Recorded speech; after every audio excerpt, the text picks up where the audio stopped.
Барлықтарыңызға қайырлы күн, құрметті көрермендер. Эфирде 7 TV арнасы. Сіздермен бірге мен Құндыз Манасқызы. Бүгінгі жаңалықтар легімен таныс болыңыздар. Спорт – әлем тынысы. Жастардың қызығушылықтары. Қазақты оятқан Магнум. Шынықсаң шымыр боласың. Мінеки дәл осы тақырып аясында Киу University факультеттері арасында волейбол спорт түрінен жарыс өткен болатын. Ал осы жарыс жайлы толығырақ әріптесім Жайна Мәжитқызы баяндайды. Жайна, сөз кезегі өзіңде. Қайырлы күн, құрметті көрермендер. Біз бүгін Алматы қаласындағы ЦСКА спорт залындамыз. Жақында дәл осы жерде 4 факультет арасында волейболдан таласты да тартысты жарыс өткен болатын. Жалпы жарыс қаншалықты жоғарғы деңгейде өтті, сайыстың қателіктері мен қызықтары туралы қатысушыларымыздың пікірін білетін боламыз. Сәлеметсіздер ме? Алдымен өздеріңізді таныстырып өтсеңіздер. Менің есімім Ахмеджанов Акижан. Менің есімім Тұруа Мақсат. Қай факультетте оқисыздар? Юриспруденция. Юриспруденция. Қандай спорт түріне қызығасыздар? Футбол. Волейбол.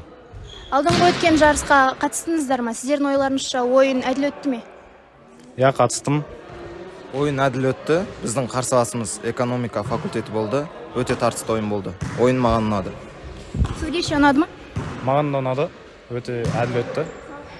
Пікірлеріңізге рахмет. Сәлеметсіз бе? Факультеттер арасындағы сайыс қалай өтті? Студенттердің ойынына көңіліңіз толды ма? Саламатсыз ба? Әрине біздің студенттер өте керемет деңгейде өнер көрсетті.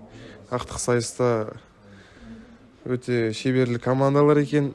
Журналистика, психология факультеті мен IT факультеті өтті.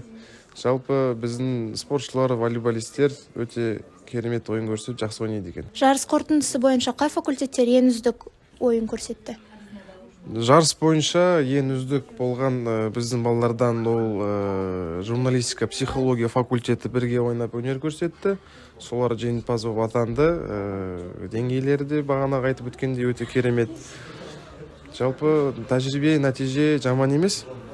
Міне, ойын туралы қатысушыларымыз бен жетекшілеріміздің пікіріне қарай отырып, спорт тек жарыс емес, сонымен қатар достықтың да ордасы екендігіне тағы да көзіміз жетті. Сіздермен болған Жайна Мәжитқызы және 7 TV арнасы, назарларыңызға рахмет.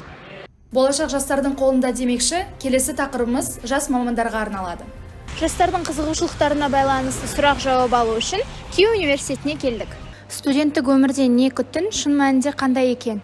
Студенттік өмірім өте қызық болып өтіп жатыр.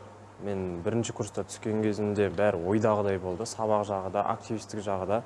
Бірақ бір күткенім енді шетелге грант болмаса поездка ұтып аламын ба деген сол ғана. Так былай бәрі ойдағыдай. Қазір қандай мамандықта оқып жатырсың? Неге бұл саланы таңдадың? Мен қазіргі таңда заң факультетінде білім алып жатырмын. Себебі болашаққа деген көзқарасым айқын. Сол себепті осы факультетті таңдау себебім Қазақстан Республикасына, яғни адал қызмет ету барысында осы факультетті таңдадым. Бос уақытыңды қалай өткізесің? Мен бос уақытымды достарыммен бірге таза ауада, тауда, мысалы жайылым жерлерде жылқы мініп, серуендеп қайтуға жұмсаймын. Және де кітап оқып, өз-өзімен жұмыс жасаймын. Жастардың қазіргі проблемасы не деп ойлайсың? Менің ойымша, қазіргі таңда жастардың проблемасы бұл өзіне деген сенімсіздік, және де болашаққа деген тоже сенімсіздік деп ойлаймын. Және де ақша мәселесі, жұмыс, әлеуметтік желілер тоже студенттерге, жастарға қиындық тудырады. Оқуға мотивацияны қайдан аласыз? Мен мотивацияны өзімнің атанан беріп жатқан қолдаумен және алдыма қойған арман мақсаттарым үшін. Қандай қазақстандық тұлғалардан үлгі аласыз және не себепті? Мен көптеген қазақстандық тұлғаларды үлгі тұтамын деп айта аламын. Соның қатарына өзіміздің танымал әншілерді алсам болады.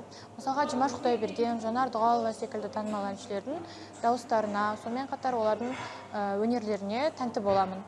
Киу университетіндегі студенттерден толыққанды жауап алдық. Мендегі бар ақпарат осы. Құндыз, сөз кезегі өзінде. 2025 жылдың 9 сәуірінде орын алған бір қарапайым жағдай халық наразылығына ұласқан үлкен резонансқа айналды. Оқиға Алматыдағы Магнум жеткізушісі мен тапсырыс беруші арасында диалогтан басталған. Жеткізуші қазақ тілінде сөйлеген үшін түсініспеушілікке тап болып, бұл жайт әлеуметтік желілер арқылы қоғамның қызу талқысына түсті. Магнум басшылығы мәселені ресми түрде шешкендерін мәлімдеді. Қазіргі таңда дүкендерде қазақша әндер мен әртүрлі жеңілдіктер ұсынылып жатыр. Дегенмен де халық бұл қадамдарды уақытша көңіл алдарқату шарасы деп қабылдап отыр. Мәселенің түп тамыры бұл мемлекеттік тілдің әлі де екінші қатарда тұруы. Ал қорытындылай келе, бұл оқиға халықтың тілге, ұлтқа деген жанашырлығын оятты.